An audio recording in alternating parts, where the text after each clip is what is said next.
자, 우리 인문예술 8강 들어갈게요.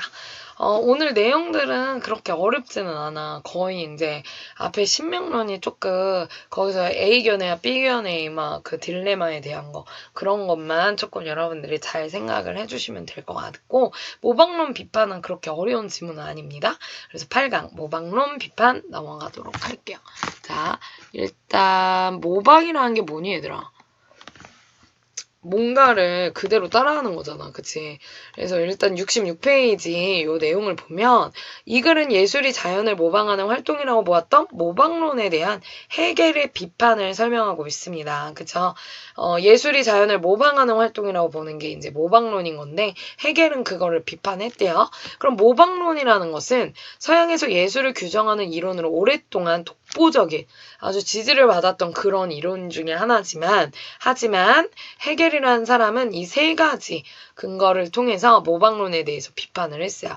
일단 첫 번째, 예술이 자연에 있는 그대로 모사할 수 없다. 그걸 따라할 수 없다라고 본 거고, 그 다음 외형에 대한 모방을 중시할 경우에는 모방 대상 자체에 대한 본질적 고려가 사라질 수도 있다.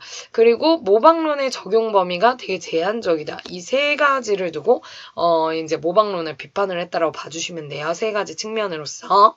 해겔은 아름다움이 본질적으로 인간의 정신과 관련되어 있다라고 생각을 하면서 그냥 보이는 게 전부가 아니라고 보는 거죠, 결국. 그래서 아름다움은 자연미가 아닌 예술미라고 보았는데 이러한 그의 입장은 현대에도 설득력을 지닌다. 자, 아름다움을 자연미가 아닌 예술미로 봤다라는 겁니다. 자, 그러면 우리 1문단부터 볼게요. 예술은 어떤 활동일까? 여러 철학자들과 예술 이론가들은 이 물음에 대한 답을 찾으려 노력을 해왔대요. 그중 하나가 이른바 이제 모방론이라는 게 있을 수 있는데 예술이 무엇일까? 예술은 모방하는 것이 아닐까 이런 이 의견들이 있었대요. 모방론이란 건 예술이 결국 자연을 모방하는 활동이라고 규정하는 이론이다. 그치? 예술은 이퀄 자연을 모방하는 활동이다. 그래서 아리스토텔레스라는 사람은 인간이 다른 동물들보다 나은 점은 바로 모방을 한다는 것이고 인간은 세상에서 가장 모방적인 동물이며 모방에 의해 처음으로 배우게 된다라며 예술이 자연에 대한 모방에서 시작되었다라고 주장을 했다라는 거예요. 그리고 두 번째, 그는 예술의 형상에 대한 모방을 통해 있을 수 있는 세계를 표현함으로써 개연성, 뭔가 개연성, 우연성이 아닌 개연성, 뭔가 연관성이 있다라고 본 거죠. 그래서 시대를 아우르는 보편성, 보편성이라는 건 누구나 다 그렇게 생각할 수 있는 그러한 특징을 획득한다라고 봤다라는 겁니다.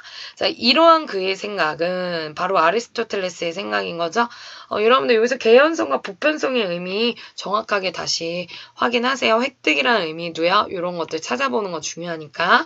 이러한 그의 생각은 후대에도 지대한 영향을 미쳐서 모방론은 서양에서 예술을 규정하는 이론으로 오랫동안 독보적인 위치를 점해왔습니다. 우리가 앞에 박스 내용에서 확인한 부분들이에요.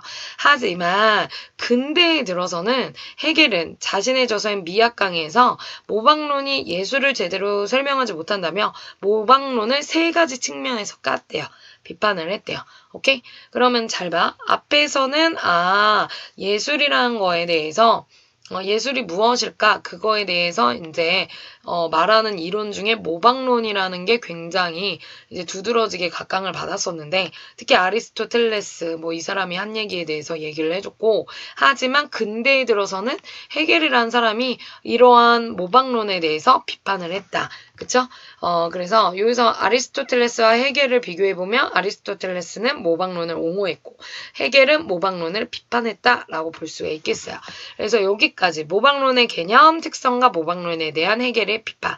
그러면 지금 1문단의 마지막 줄에서 이렇게 해겔이 모방론을 세 가지 측면에서 비판했다라고 했으니까 이 뒤에 2문단부터는 무슨 얘기가 나오겠어요? 그 세 가지 측면에 의거해서 나타낸 해겔의 비판, 모방론에 대한 해겔의 비판이 나오겠죠. 그 첫 번째가 이제 2문단에 실어져 있어요. 모방론에 대한 해겔의 비판. 이건 선생님 추가적으로 넣은 거야. 첫 번째, 해겔의 비판은 예술이 외적으로 존재하는 자연의 형상을 있는 그대로 모사하려, 따라하려 하더라도 표현 수단의 한계로 인해 모사에 제한이 따를 수밖에 없다. 즉 표현 수단의 한계가 있다라는 게 첫 번째 모방론에 대한 해겔의 비판입니다. 그는 예술이 아무리 높은 완성도를 지닌다고 하더라도 개별적이고 특수한 표현 수단을 통해 원본인 자연을 똑같이 표현할 수 있는 길은 애초부터 있을 수 없다라고 생각을 한 거예요. 예술을 자연에 대한 완벽한 모방으로 생각한다면 예술이 속임수의 굴레를 벗어날 수 없고 예술 활동 역시 불필요한 수고가 되거나 일시적이고 헛된 유희, 그냥 뭐 놀이, 즐거움으로 전락하게 돼버린다라는 겁니다. 이런 점에서 헤겔은 모방이 기술적 숙련성을 얻기 위한 방편일 뿐 자유로운 정신활동인 예술행위 자체는 아니라고 본 거예요. 이게 이제 헤겔이 첫 번째로 비판하는 내용인 겁니다. 표현수단의 한계. 그쵸?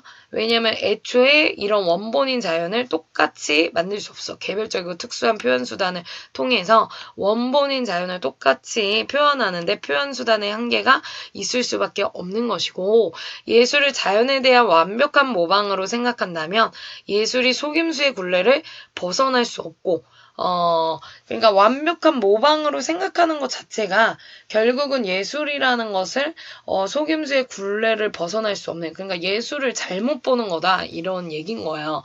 그래서 예술 활동 역시 불필요한 수고가 되거나 일시적이고 헛된 유의로 전락하게 될 수도 있대. 그러니까 너무 똑같이 만들려고 한다면 너무 그런 수고로움이 많다라는 거죠. 그죠? 헤겔은 모방이 기술적 숙련성을 얻기 위한 방편일 뿐, 그러니까 그냥 따라하려고만 하는, 그냥 똑같이 찍어내려고 하는, 마치 인쇄처럼 똑같이 만들려고만 하는 그런 기술적인 숙련성을 얻기 위한 연습일 수밖에 없다. 이렇게 보는 거야. 그래서 자유로운 정신활동까지는 표현하기 어렵다라고 본 게 이제 그 헤겔의 비판인 겁니다. 그는 인간은 모방보다는 스스로 만들어낸 것에 대해 더 큰 기쁨을 갖는다라고 보고 인간은 흉내내는 그 재주를 흉내냄으로써 완성하는 것보다도 오히려 발명, 그러니까 발명은 이 스스로 만들어내는 것과 같은 거잖아요. 이걸 더 자랑스럽게 여긴다라고 본 겁니다. 그래서 그냥 똑같이 찍어내서 그 재주를 완성하기보다는 오히려 자기가 무에서 유를 창조하는 뭔가를 발명해내는 그런 것이 바로 인간의 활동으로선 더 유익하다라고 본 거예요. 이 헤겔의 입장에서는. 그래서 모방론에 대한 헤겔의 비판, 자연에 대한 완벽한 모사가 불가능하다라고 보았습니다. 자, 이 문답. 둘째, 헤겔은 예술을 단지 모방으로 규정한다면 대상의 외형에 대한 정확한 모사가 중시가 되어서 모방 대상 자체에 대한 본질적인, 그 안에 본질적인 고려가 간과될 수밖에 없대요. 즉, 그는 이러한 경우 미의 대상과 내용에 대한 본질적인 고려가 사라질 수 있어서 모방할 가치가 있는 대상이 무엇인지에 대한 논의나 혹은 대상이 지니는 아름다움 자체에 대한 논의가 예술과 관련성이 없는 것처럼 인식될 수가 있대. 그러니까 정말 우리가 왜 예술을 하는 것인지 그 본질적인 의도, 그 본질적인 내용 이런 것들을 고려하지 않게 될 수도 있다라는 거예요. 너무 모방에만 치우치다 보면, 너무 외형에다만 치우치다 보면은 그 내면, 그 본질적인 거를 놓칠 수 있다라는 거죠. 하지만 헤겔은 동그라미 이렇게 예술이 무엇을 표현해야 하는가에 대한 물음을 생략한 채 예술의 과제가 임의적으로 선택된 대상을 정확히 모방하는 일에 그친다면 예술은 흥미를 유발하는 유의 정도에 머무를 뿐이라고 비판을 합니다. 이건 앞에 나온 얘기죠. 그는 예술을 인간이 추구하는 최고의 가치를 표현해내는 문화적 양식이자 형식이자 중요한 사회적 역할을 담당하는 인류의 정신적인 자산으로 보았어요. 그러니까 예술이라는 걸 그냥 형상만, 외형만 따라하는 것이 아니라 그 예술을 표현해내는 그 인류의 어떤 정신적인 가치, 그런 예술을 추구하는 그러한 가치를 표현하는 거라고 보았다라는 거예요. 그러니까 한 대상을 그대로 따라하는 것으로 그치는 것이 아니라 그 예술에는 인간이 추구하는 어떤 가치가 포함된다라고 본 거야. 그렇게 예술에 대한 철학적인 고찰이 필요하다라고 본 겁니다. 그쵸? 왜냐? 인류의 정신적인 자산으로 보았기 때문에. 그래서 헤겔이 말한 예술가들은 정리를 해보면 단순한 모방이 아니라 예술이 무엇을 표현해야 하는가에 대한 고민이 필요한 거고 인간이 추구하는 최고의 가치를 표현한 문화적 양식이고 세 번째 요것도 흰색으로 칠해주세요. 중요한 사회적 역할을 담당하는 인류의 정신적인 자산으로 본 거야. 그러니까 이 흰색으로 같이 보면 돼. 그래서 따라서 예술에 대한 철학적인 고찰이 필요하다라고 본 거야. 그러니까 결국은 여러분들 여기서는 이 헤겔이 모방론을 세 가지 측면에서 비판했다고 했는데 그 세 가지 측면은 결국은 헤겔의 무엇을 예술관을 보여주기도 한 거예요. 그래서 지금 두 번째 비판 그 측면에서 이 헤겔의 예술관을 엿볼 수 있는 이 세 가지 특징을 한번 본 겁니다. 여기 그쵸? 요 내용을 선생님은 그냥 세 가지로서 헤겔의 예술관을 한번 표현해 본 거야. 그래서 따라서 예술에 대한 철학적인 고찰이 필요하다라고 생각을 한다. 그래서 여기까지 헤겔의 비판 2, 모방 대상에 대한 본질적인 고려가 사라질 수 있다. 요거가 이제 또 모방론의 이제 단점이 될 수 있다라는 거죠.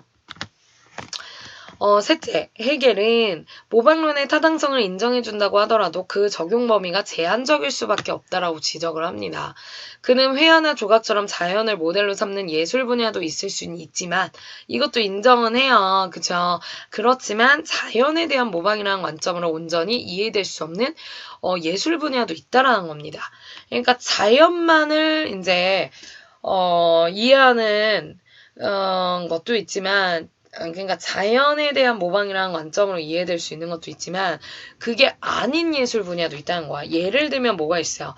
건축에 드러난 숭고함이나 문학 작품에 드러난 고통, 슬픔 이런 거 같은 심리적 상태는 그 원형을 찾기도 어려워요. 왜냐면 숭고함, 고통, 슬픔 이런 것들은 어떻게 보면 정신적인 거, 감정 이런 것들이잖아. 눈에 안 보이는 그러한 원형, 외형을 볼 수 없는 것들이잖아. 그러니까 자연을 있는 그대로 모방하는 관점도 있을 수는 있겠지만 그게 아니라 그걸로 이해가 되지 않는 어떤 숭고함, 고통, 슬픔 같은 그런 정신적인, 심리적인 그런 것들을 이제 표현하기에 무리가 있을 수 있다는 거죠. 이런 모방론으로만 설명을 한다면 예술을 그러니까 결국은 헤겔은 예술이라는 거는 그런 자연을 있는 그대로 보는 그러한 자연만 있는 것이 아니라 자연의 외형만 있는 것이 아니라 우리가 이렇게 정신적으로 느낄 수 있는 건축에 드러나는 숭고함, 문학에서의 고통, 슬픔 같은 이런 정신적이고 심리적인 것들 이런 것들도 이제 하나의 예술이라고 본다라는 거죠. 그는 내면의 감정이나 사상처럼 모방의 원리로 설명되지 않는 요소들을 표현한 작품들도 예술에서 중시되어야 한다라고 본 거야. 그러니까 결국 이 사람은 예술의 그런 내면의 감정이나 이러한 심리 상태 이런 것들도 이제 표현될 수 있다라고 본 거예요. 예술에. 그래서 헤겔의 비판 세 번째, 모방론의 적용 범위가 너무 제한적이다. 너무 외형적인 그런 자연에만 치우쳐져 있다라는 거죠. 마지막 5문답. 헤겔은 예술이 세계의 참된 아름다움과 인간이 중시하는 정신적인 가치들을 감각적이고 개별적인 방식으로 표현한다고 보았기에 아리스토텔레스처럼 예술을 모방이라는 하나의 원리로 규정하는 것이 타당하지 않다라고 생각을 한 거예요. 그쵸? 아까도 이 아리스토텔레스가 언급이 됐었죠? 이 사람과는 다른 의견을 제시한다는 거야. 아리스토텔레스는 이제 모방론을 주장하는 사람이고 헤겔은 그거에 대해서 비판하는 사람이고요. 그는 아름다움이 본질적으로 외적인 형상으로부터 탄생한 자연미가 아니라 뒷말이 더 중요하죠. 인간의 정신으로부터 탄생한 예술미라는 점을 강조하고 있다. 맞아요? 그래서 이제 외적인 것만이 아니라 그러니까 외적인 형상으로부터 탄생한 자연미 뿐만이 아니라 그것만이 아니라 약간 그런 의미로 봐주셔야 돼요. 인간의 정신으로부터 탄생한 예술미라는 점을 강조했다. 그러니까 애초에 헤겔은 자연미와 예술미를 좀 구분을 시켜놓은 거야. 그러니까 자연미는 아름다움 자체를 본질적으로 외적인 형상으로만 본 거고, 그다음 예술미라는 건 인간의 정신으로부터 탄생한 탄생한 거, 그걸 예술미로 본 거예요. 그러니까 보통은 예술론을 이제 예술이 뭘까 했을 때 그 예술론 자체를 보통 이제 모방론에서는 그대로 자연을 그대로 따라하는 게 이제 예술미라고 봤다면 그것도 예술미라고 봤다면 즉 헤겔이 이야기하는 이런 자연미를 모방론에서는 이런 것까지 그냥 예술론으로 쳤다면 헤겔은 그걸 분리시킨 거야 어떻게 보면. 본질적으로 외적인 형상으로부터 탄생한 자연미, 그거는 말 그대로 걔는 자연미인 거고, 인간의 정신적인 거, 이런 걸로 탄생한 예술미, 탄생한 거는 예술미라고 본 거예요. 자연도 아름다움을 지니고 있어 외형적 모방이 의미 없는 것은 아니지만 자연에 대한 모방만으로는 예술의 본질을 형성화하는 정신을 완전히 표현할 수 없기 때문에 정신의 표현은 모방에서 벗어날 것을 요구받게 된다라는 겁니다. 그쵸? 그러니까 너무 모방론은 자연에 대한 모방, 외형적인 그런 거에만 너무 치중을 했다라는 거죠. 오히려 이 해겔은 아니다. 정신적인 것까지도 그 예술에 포함이 될 수 있기 때문에 이 사람은 결과적으로 자연미와 예술미를 분리해서 생각을 했다라고 봐주시면 돼요. 근대 이후에 인간의 주관, 창조적 능력과 개성적 표현이 예술적 자유로 점점 더 강조되고 상상력의 발휘가 예술의 중요한 원천으로 간주되면서 그렇게 여겨지면서 예술을 단순히 자연의 모방으로 규정하는 이론의 한계가 드러나게 됐어요. 그래서 결국은 이러한 해겔의 입장이 현대에도 설득력을 지닌다라는 것에 의의가 있다라는 겁니다. 이 해겔이 뭘 주장했어요? 예술을 인간이 추구하는 최고의 가치를 표현하는 활동으로 생각하고 예술가들의 예술적인 자유를 중시했다라고 했습니다. 그래서 기존의 모방론이 너무 자연의 외형에 치우쳐서 그것을 그대로 따라하는 것, 그걸 예술론으로 본 그러한 모방론을 비판하고 해겔은 오히려 자연적인 외형이 아니라 이제 인간의 어떠한 그러한 가치, 정신적인 것까지도 표현할 수 있는 것을 이제 예술로 봤다라는 겁니다. 그래서 여기까지 오면 해겔이 주장한 예술미와 그의 입장에 지니는 의의에 대한 얘기를 해줬고, 그래서 주제는 모방론의 한계에 대한 해겔의 비판이라고 볼 수 있어요. 모방론의 한계에 대한 해겔의 비판. 그래서 정리를 해보면 이렇게 볼 수 있을 것 같아. 모방론이라는 게 뭔지, 예술이 자연을 모방하는 활동이라고 규정하는 이론을 이제 모방론이라고 본 거고, 아리스토텔레스는 이 모방론에 찬성을 한 사람이죠. 예술은 현상에 대한 모방을 통해 개연성을 지니게 되며 시대를 아우르는 보편성까지 획득할 수 있다. 라고 본 게 이제 아리스토텔레스의 견해예요. 그러나 해겔은 오히려 모방론을 비판을 했어요. 그쵸? 그래서 해겔의 주장 3가지, 이 모방론 3가지 측면에서 비판을 한 거니까 결국 3가지 측면에서 비판하면서 이 해겔의 그 예술에 대한 그 예술론을 알 수가 있겠죠. 그래서 표현수단의 한계로 인해 모사의 제한이 따른다라고 봐서 모방이라는 건 기술적 숙련성을 얻기 위한 방편. 그러니까 예술행위 그 자체라고 보긴 어려운 거야. 왜? 정신활동까지는 표현을 못 해준다라고 본 거죠. 그래서 인간이란 스스로 만들어낸 것에 더 기쁨을 가지는 존재이기 때문에 오히려 이런 자유로운 정신활동이 뭔가 발휘가 돼야 되는 것인데 모방론은 그런 것까지는 표현을 못 해준다라는 겁니다. 자, 그 다음 2번째. 모방 대상 자체에 대한 본질적인 고려가 간과될 수도 있다라고 이제 해겔은 이 모방론에 대해서 비판을 했어요.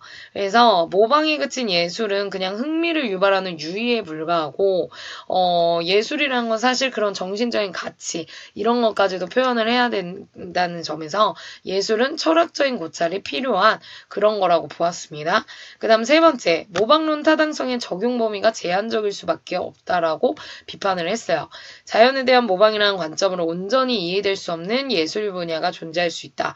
그러니까 같은 얘기 계속 해주는 거야. 뭐 숭고함, 고통, 슬픔 같은 정신적인 거, 그러한 가치, 이러한 모방의 원리로 설명되지 않는 요소들까지도 이제 표현할 수 있는 그러한 예술이 돼야 된다라고 본 겁니다. 근데 그걸 모방론은 해줄 수 없다라고 본 거죠. 그래서 해겔이 생각한 아름다움의 본질이라는 건 자연미는 자연의 외적 형상에서 탄생한 거고 예술미는 인간 정신에서 탄생한 거다. 그래서 오히려 해겔은 이러한 인간 정신에서의 탄생, 요걸 강조하면서 이걸 이제 예술이라고 본 거죠.